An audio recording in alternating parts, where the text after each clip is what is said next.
Hello, and welcome to another episode of Scavenger Life. This is episode number 144 on scavengerlife.com. And today we are having a little conversation with each other, not interviewing other people. Yeah, we've been doing a lot of interviews lately, and just this week I just didn't have anyone on schedule to do an interview, so that's okay. I mean, we've done a lot of these. It's before. These are more of like our topic podcasts where it's about a topic, you know. Yes, it's topical. Is that a word? It's absolutely a word. Okay. And you used it just right. Oh, good. What I wanted to talk about was women. Oh, I like that subject. Ladies. Yes. And so, you know, everyone knows I like to get philosophical about this stuff.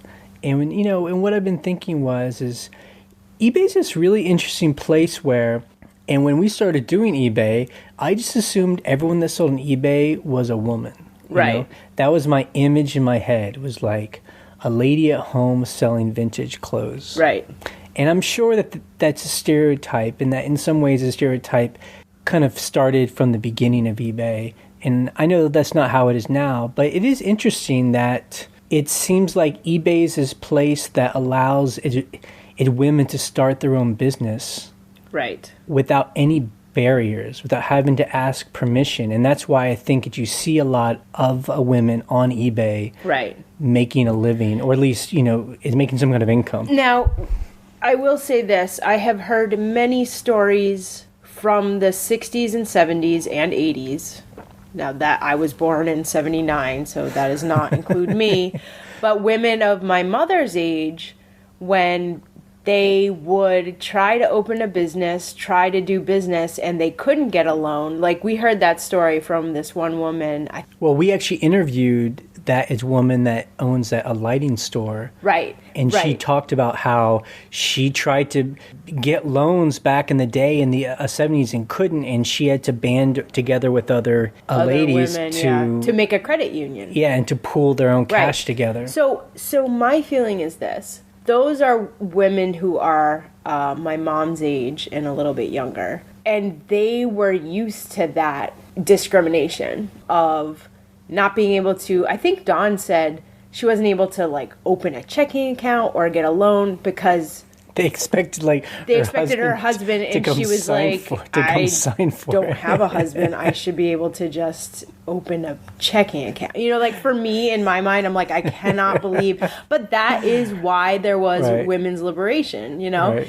So I feel like, eBay started in the late 90s. So, people of my mom's generation and a little bit younger, that type of platform where, like you said, you don't have to ask permission, if you are already working at home or you are a mother, who is taking care of children, that is a platform that gives you freedom. So I feel like those are the people who started, Yeah, eBay doesn't care if you're a man or a woman. Right, exactly. That's the internet. You can be anyone. Totally irrelevant. So I think you're correct in saying the beginning pioneers of eBay were, women who either worked at home or were stay-at-home moms, and they were supplementing their income that way. And what's interesting is that, I follow a lot of like personal eBay blogs. I mean, there's a lot of people that keep like little blogs. They show what they sell and how their week is, kind of just like what we do. Right. And it seems like 90% of them are by women. Yeah. Yep. Exactly. And it's really interesting. Yeah. Although then it's interesting then when I go on a YouTube, it seems like there's a lot of men. It seems like 90% of the videos made are by men who are called the hustlers and, these guys. Well, we know. And it's very macho and it's very interesting. And I don't know why it's women, well, I do know why, but it's interesting it's women that, have very cool, awesome little, blogs. Yes. Don't choose to have the videos. I'll tell you why. This is why. Yeah. Because women are not self-promotional. Men are. Right. I am not saying that as like it is black and white and true. Right. But I will say, and I have heard this from lots of women in tech and lots of women, in video, men are not afraid to be out there and be like, whatever those dudes are, hustlers, or just really like, and I say this all the time to you, aggressive and just like, I am Sometimes the best. I'm aggressive, right? I am the best. I am going to have an empire. And women are not like that at all. Right. Women are collaborative. Yep. Women do not take credit for all the crazy stuff that they do. Like, I was listening to a podcast of a friend of ours who does a tech podcast. I was listening to it yesterday. She does a very, very popular, like, she's won awards for this podcast. And she was trying to get people to vote for her for an award. Because she was just like, if you like my podcast, go vote for this or whatever. But she was, like, so apologetic about it. And no man would do that. I've never heard a man on a podcast who's like, go vote for me on the whatever. She was just like, I hate being self-promotional or whatever. I'm like, don't apologize for that. But women do it all the time. And not every woman does it, but a lot of women are like that. So. And we wanted to have a conversation here, not to make men versus women or men are from Mars and women are from Venus. Or we aren't trying to do that kind of thing. Yeah. It's not one way or the other. I just think it's interesting, and I just kind of wanted to interview you about it, about your relationship with eBay, because Sure. I think I've said this before, but I want to state very clearly, I often think that our eBay business is really more your business in a way. I mean, I like to think I'm like the project manager almost, but that it's your business. Because that sounds right. Because you started this, and you do a lot of the work that I don't do. Like, I feel like if you were to die, oh shit, or disappear, I don't know if I could pick up right away and do it, because you do things that are very important that I don't do. Yeah. And I will take credit for that. Yes. You know, it's good. As a woman, I will. And so I think it's interesting. Do you know, remember we talked about our kind of origin story of eBay, and we can link to it if anyone's interested. But I wanted to get down into that. When you started your eBay store, why did you think that it would work? So there's a couple things. And I've talked about this before, but I'll talk about it again. Both my parents are artists and entrepreneurs, plain and simple. They are business people. They make a living. They have always made a living either making their art and then selling it, which sounds insane, but it's true. Or my dad is also like a woodworker, carpenter type guy, like general contract, like he can basically just do anything. And what's funny is my mom kind of taught him how to do all that stuff, which is hilarious, although I doubt he would say that that's true, but my mom would. And they both made a living independently without a boss my whole life. So I've never seen my parents have an office job. That is like not. And I'm not saying that was easy. Like, my family definitely struggled when I was little with money. So I saw that happen a lot. But another part of it, too, was when I was in high school, I went to vocational high school, and I studied graphic design. And part of that was kind of an entrepreneurial idea of being able to make a living on a computer. Like, I was right at the cusp of between analog and digital graphic design. So it was actually called graphic arts when I first went in. And then 4 years later, once I left, it was called graphic design because we had Macintosh computers. We had just introduced them as I was like coming in. So to me, when I went into graphic design, I was thinking I could be a designer just by myself. You know, I could design things and people would pay me for that.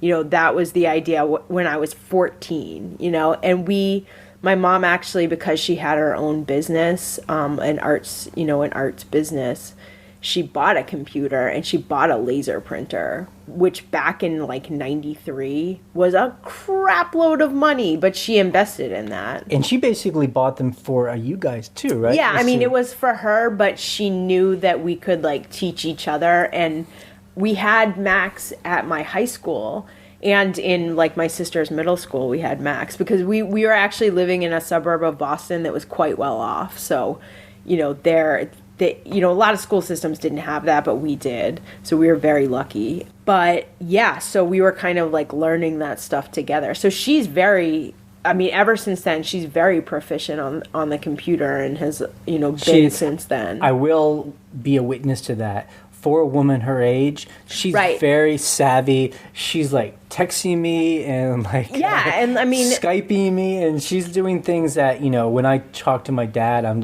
happy. I'm happy if he can attach. I actually don't know if he's ever attached a photo to an email, but I dream one day he'll do that, Like basically when I learned HTML and using like FTP, like server space in like, I think it was 99, I was taking like a basic HTML class. I was teaching my mom that too, because I was like, you need photos on your eBay listings. This is how you do it. And she like picked it up like that. So having that kind of like feedback loop in my house was huge for me. And from what I understand, I mean, again, so she bought this computer stuff. Yeah. And then she's running a business and you were helping her. Yeah, I was helping. She was kind of depending on you to help her make flyers. Yeah, exactly. Make packaging. Flyers, do like mailing labels, and like that was a big deal. We started out with an Apple IIe and a dot matrix printer that we bought at like a yard sale, and I figured out, Jesus, I'm remembering now, I had these floppy disks of saved like mailing lists.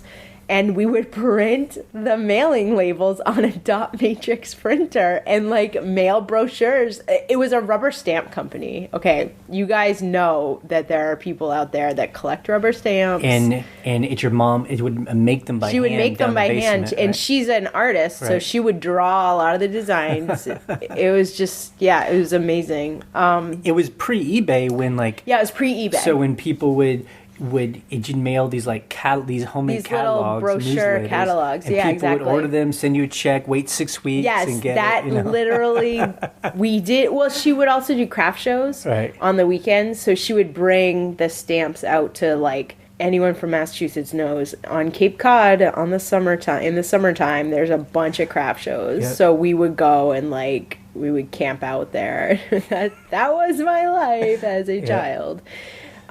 So the mail order business was like what kept us alive in the winter and like in between the shows. And it was this is really funny. I am a child of the 90s, so I was big into Sassy Magazine. Anyone who's my age, I'm 35, knows about Sassy Magazine. We were like all obsessed with it because it was like alternative 17 magazine. So I mailed them one of our brochures because I was just a nerd. I was like, check it out. And they printed a little thing in Sassy Magazine. Aww. Yeah, I bet my mom still has it. And so they printed this little thing, like one of our readers sent us like this little thing. And it exploded. We got so many orders. Because of the Sassy Magazine? Because they were all people like my age that like wanted like cool like rubber stamps and craft stuff, like... So that was a really big deal that they like mentioned us. And and for your story in particular, I think it's interesting. Again, we talk about liking punk rock. And it's Fugazi, and I think that's important too because being of the 90s, there's a DIY culture. I'm not that much older than you. But, but we were of the same. And and that culture too was DIY, but is very inclusive of ladies. Yes. Like there was Riot Girls. Yes, and, Riot Girl, and like for me, it was all about like the DC scene. Right. I mean, I was in Boston, but Boston, DC. People have no idea what we're talking about. But there was a punk scene in DC that was very much about quality and about and about inclusion and no racism. Right, and, exactly. It's basically the whole Discord scene. Like basically, Ian MacKaye is like, and you as a young woman. Yeah. Were included in a music scene and a social scene that didn't see you as just a dumb girl, but just like, hey, we're all... Basically, like, the whole, like, punk and like ska scene. Although punk guys can still be... No, there are definitely times when I went to punk shows that I did not feel welcome at all. Right. But I will say the ska scene, just to be real nerdy here, was very much more inclusive. And also the whole, like, DC, not DC hardcore, whatever DC hardcore, like, ended in the 80s. Right. Okay, people will dispute that. But when Fugazi, that whole scene, this could be a whole other podcast. Right. That was my scene, basically. Yep. So Fugazi and, like, So I just wanted to establish some of these things. So there are threads coming up as... a woman, It's your mom is basically like an independent artist, and she's like an example to you. Yes, absolutely. Just because I think of my own mom, that's not her story. She was not a entrepreneur. You know, she wasn't an example of. She was just a cool mom, but not like that. Yeah, and then the music. So coming back to when you started the eBay store we're running now, and make a living on. What's interesting to me was, I guess we had been together for, 4 years? 4 or 5 years, yeah. And we had been doing a business together, like a video business. Right. And that itself, like, when you and I met, I pictured my life to be this when I got out of college. Right. Stringing freelance jobs together to make a living. That to me was normal. Right. I'm like, stringing freelance jobs together every 3 months. And, I was the exact opposite, where my father worked in 2 places his whole life. One for like 20 years and the other place for like 30 years. In universities, like serious, like science. And so that was kind of my idea, was I just like hook myself up, hook my card up to whatever, some business. And then I'm just a loyal worker, and they will reward me. But being a kid of the '90s, that quickly was crushed because you couldn't find any business stable enough to be loyal to their employees, or anything like that. And you never did. I mean, you really never did. What? Just like from the beginning when you got out of college, right? I mean, So never. I'm sure people my age. It's 40, can understand this. I didn't work for a place more than a year or 2. Oh, yeah, no. Mainly just because that's just how it worked. That was kind of couldn't. Like... I mean... I did, and then I finally found a place that I really loved, and I did work there for 5 or 6 years. And that's a long time for Generation X to be a long time. But you saw, and we talk about it all the time, I just saw... the people older than me in this place, and I just imagine, like, is that something I want? That it? We no longer have pensions, so there's no carrots anymore. Well, to guarantee. Right. So my parents excluded. Right. The whole point of jobs for people was advancement. Well, and benefits. Right. So, like my dad, he worked for a place, and now he has... And he had that. He's got a small pension. It's been cut to the bone because of all this crazy stuff that's been happening the past, 5-6 years. But, that was the promise, was that if you are loyal to this company organization, that you will reap benefits afterwards. And... that has never been an option for like me. Right. And so when I thought of like being loyal to an organization for my life, it's just like, well, why? Well, I mean, what's the like? There's nothing to it. Yeah. Well, and I actually had a very good job out of college. It was 2 years after college, being a video editor on a national television show. I mean, I had benefits. It was a union job. It was amazing. But just like you, I saw the people who are 15 years ahead of me, and I was like, I'm literally going to have to be here for 15 years before I can even get, to their position to like pitch a show. And then, that was just like... Yeah, and like, are you going to be sucked dry of any kind of creativity and I had shows, I had ideas for shows and the internet, and it was just never going to happen. So after 2 years, I was like, forget it. So that's, I think, that creates the atmosphere that might help people understand why we are so psyched to make a living selling old shoes online. Right. I mean, we always joke about that, like, because that's how we kind of started the store. Dirty old shoes. Dirty old shoes is why we started to sell on eBay for $9.99. Like, that's... Yep, it's true. We still sell dirty old shoes. I think what's interesting for me, though, is that when you started the eBay store, I had no conception it would be what it is now, or that it could be. I had no idea that was even possible. Right. Like, I knew of eBay. I'd bought a couple things, but I didn't know you could make a living off of eBay. Did you know? Yeah, I had a little bit of an idea because my mom did sell, when eBay began, two things. My mom was selling antiques and doing stuff like that on eBay in the beginning. And then I had some friends in college who are like obsessive collectors, insane people who would spend every penny they made. We love those people on eBay. I know. So I saw the buyer side and the seller side of, people who are out there spending money on the weirdest, I will tell you, Teenage Mutant Ninja Turtles. He had a room full. I think he still has them. He should sell them on eBay. But anyway, and then I saw my mom selling, and I figured it would, when the economy crashed and we started, I was like, well, we have no work. Right. So this has to be better than nothing. I mean, granted, we had no expenses. Yeah, I mean, that definitely, I feel for the people who are like, I've got a great job, but I'd really love to be doing eBay. That's a tough thing because if you're in that golden cage. Yeah. There is kind of a gift of when, you don't have anything and you're desperate, and eBay is a good place because you can just funnel all your energy. I mean, there's nothing to lose. I mean, that's pretty much what we did because we had when the economy crashed, we moved from San Francisco to rural Virginia because we knew that there was a bubble happening. We just felt that was happening. I could tell in the tech sector. I could tell in the real estate sector. Right. I mean, not to be like, I knew from the beginning, but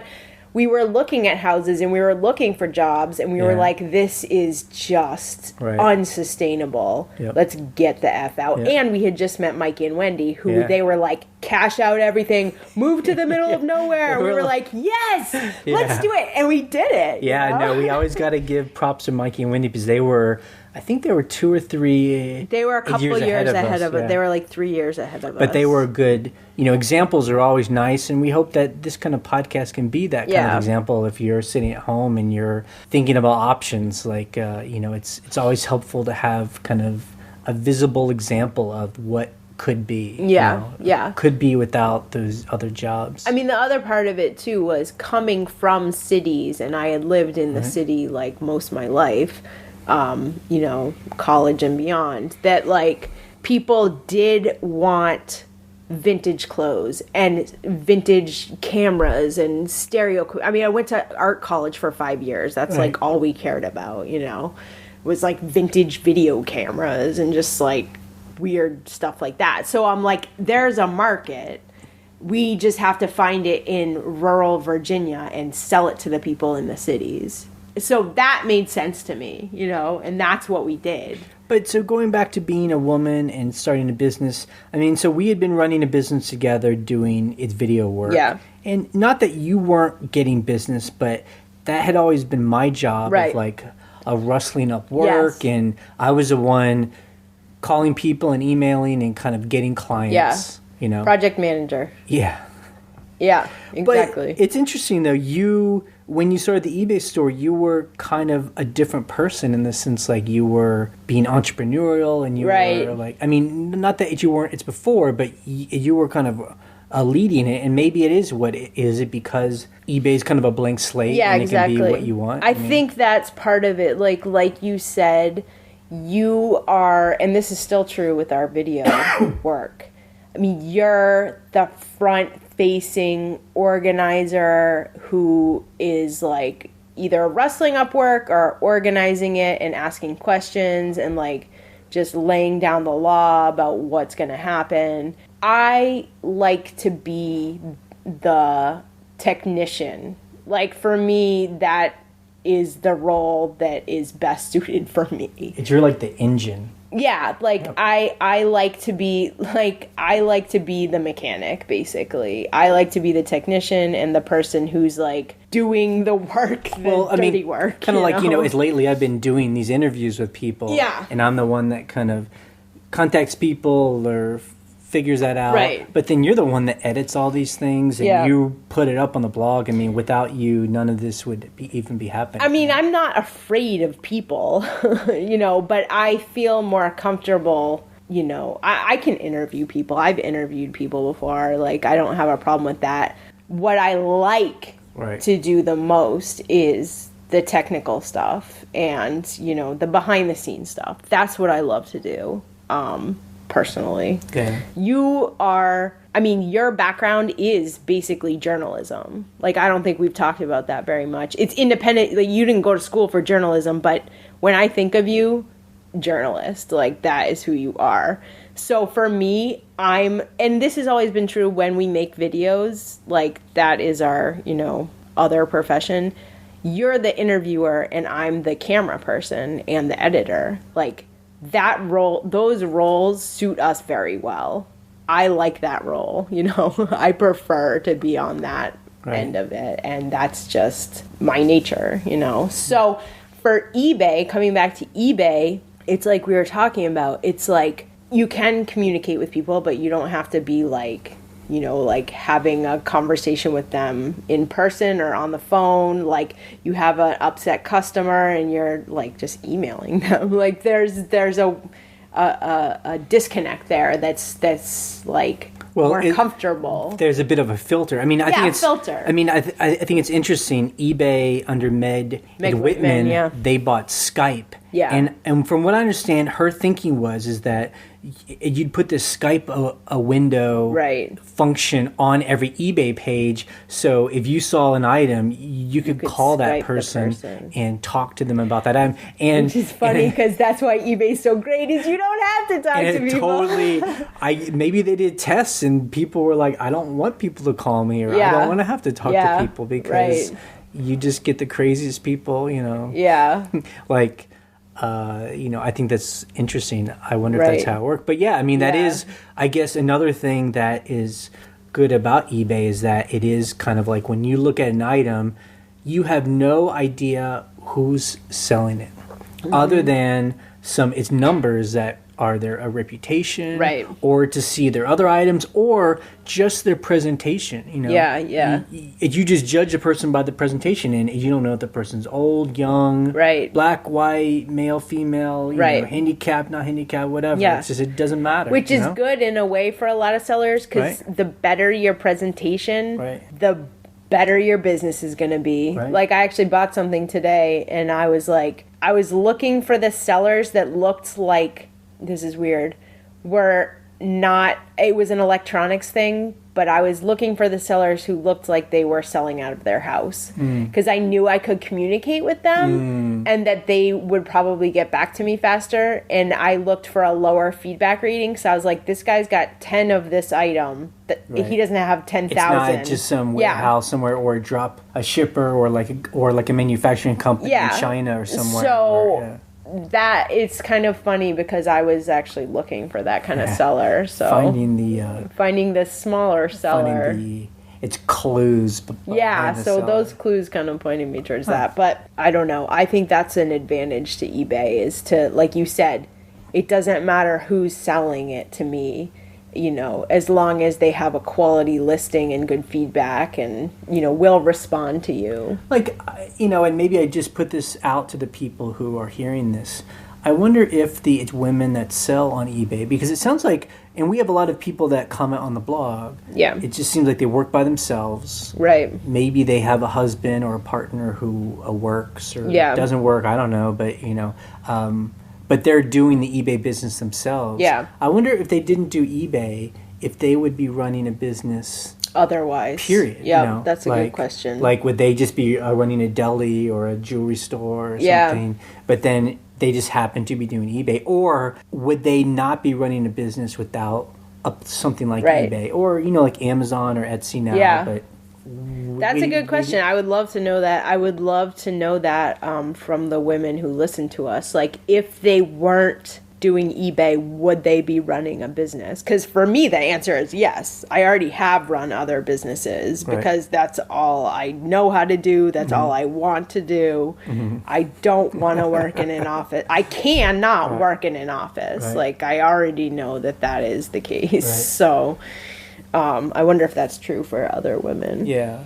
I mean, I know it's for us, and the reason why I'm just a no-brainer still on eBay. Even, I don't know, again, I don't mean to be anti-Amazon, but when I read about, like eBay, we're selling one-of-a-kind vintage stuff, so you get really high, it's profit. Yeah, no matter what. 300%, even 1,000% profit. But when I read those blogs about Amazon, they're getting, if they're lucky, 50%, maybe 100%, you know, and it's profit. And so they really have to invest a lot up front. I just love eBay, and maybe this is also why it attracts, people who are just starting out, is that there's such a low barrier to entry. You can get started with the stuff that's just in your house. I think also now that I just said that is something that a lot of women do too, is when they are cleaning out their house, their kids are getting older, or whatever, they're cleaning out their closet. I mean, they're like, I just want to sell the stuff on eBay, and that is how they get started a lot of times. I'm not saying men don't do that. Men totally do that, clean out their whatever they're doing. I'm not being sexist. I'm sure we're going to get a lot of comments where guys are like, hey, I run a business too. Yeah, but you know what I would love to see? I don't know if eBay would have this kind of information, but how many sellers who run stores are female versus Amazon? Like, I wonder if Amazon is more like male sellers versus like eBay, which is women sellers. They're like, on Amazon, I invested $20,000 in a bunch of light bulbs, and now I'm gonna build a warehouse. And they're like this, I'm killing it. Can everyone please stop saying that they're killing it? That just sounds ridiculous. Don't kill it. Let it live. And when you're on your webcam, you don't need to have sunglasses on your head inside your house. I'm gonna start ranting. Sunglasses and baseball caps. Yeah. Well, whatever. We can't say anything because people are always like, how come you guys don't make videos and put it on? I'm like, you would just see me literally in my pajamas right now. Like, you don't want to see that. Like, why? But anyway, so do you talk to, I mean, we've done this before where, like, we talk about how we try and communicate what we do to our friends or family. And have you ever had an interaction with a woman at your age about this?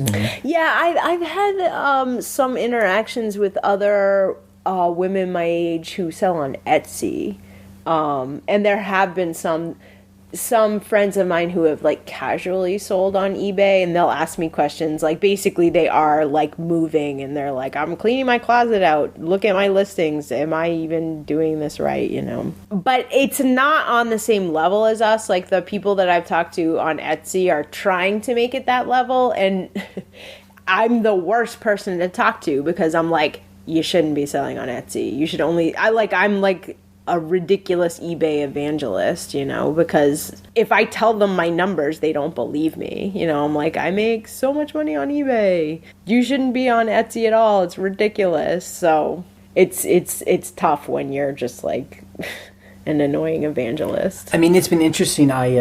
Suzanne Wells has been doing these little short interviews, these little text interviews. On her blog, On her blog. And she's mainly, it seems like, been talking to other women, women, and most of them seem like it seems like it's a common story. Yeah. Stay-at-home mom. Right.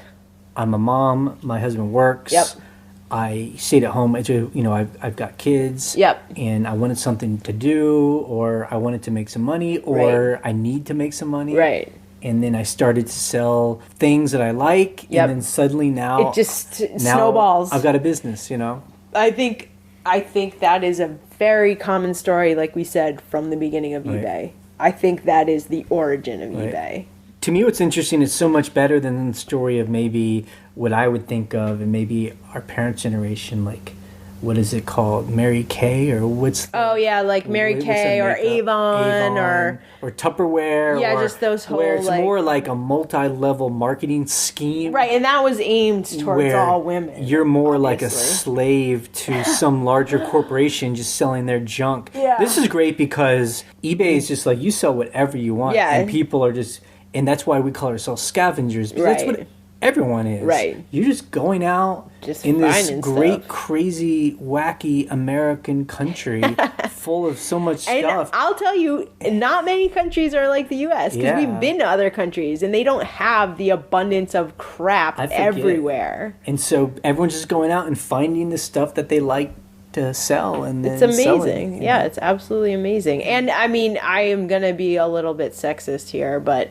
I sound like a horrible man, but women are natural. They shop for their family, they do the grocery shopping, whatever. Yeah, that stuff is changing in this world of Generation X becoming parents and stay-at-home dads and whatever. But I'm saying traditionally, I mean, my mom did all the grocery shopping. My mom bought all our clothes. So eventually it was like, that's just, she's really, really, really good at it, at saving money and buying things thrifty. And like, you know, since post-war America, women have had that job. So they're really, really good at it. Yeah. That is changing, like I said. I hope that it's changing. But women who are baby boomers and a little bit younger, that is it's crazy to me. Their main thing. To me, it doesn't even seem like it could be true, but it's funny when you watch a show like it's Mad Men, which I think is kind of a cartoon in some ways maybe. But just back in the day when, like, is that even possible where like a man would give his wife like a stipend or something? Like let me tell you this. $10. No.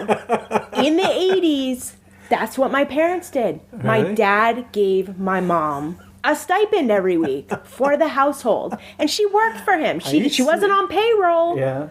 This is in the very early, like, late 70s, early 80s. I mean, my mom rails against it now, but I'm just like, okay, what? How could you stand for that? That's insane. Right.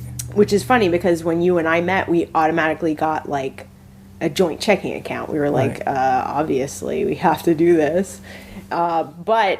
yeah, that is like, you know, not that far away. That was like, you know, how it was. And like I said, with that, you know, budget, women had to make that work. And so that is like inherent in our nature, I feel, you know. Not every woman is like that, but that's just like what I saw my mom doing. Yeah. So... so, but yeah, so it's interesting. I don't know how much do you want to talk about it's your family, but then your parents got they got divorced, and that's when your mom went to full on like I'm making a living, absolutely, She was always doing that. Who still sells on eBay now? Yeah, she's still an eBay seller now. Yeah, so she's kept it alive, kept the dream alive. Yeah, that's right. So I hope we weren't making too many stereotypes or being sexist in this podcast. I don't consider myself sexist towards women since I am one. But just talking about, I think it's interesting. It's just talking about the kind of the changing of women. It seems like the social norms, you know, right? And you know, I think it's better for sure. Yep. And just it is interesting. We talking specifically about scavenging and eBay. Yeah. And that's just something it's noticed is that eBay was just kind of like this blank slate where women could kind of start their own businesses without permission, right? You know, and be very successful at it. And I think that there's a lot more out there than you would see if you were on YouTube, you know? Yes. I think I would love to know the numbers from eBay, like how many women run stores on eBay. And it's great because actually in the eBay, when they have like in-person things or the last big conference they had, I mean, I saw a lot of women and a lot of women on their panels talking about running stores. I mean, more than you ever see at any tech conference. Right. You know, there was like tons of women, which is refreshing and awesome. So I love that. So if you're a a lady, it'd give us a shout out on the blog. We do. We have a lot of women comment, so it's good. Cool. Okay, we'll see you. So remember, we're now doing a new posting. We now post on Mondays and Wednesdays rather than both of them on a Monday. Okay. This podcast is ending in 3, 2, 1. Bye.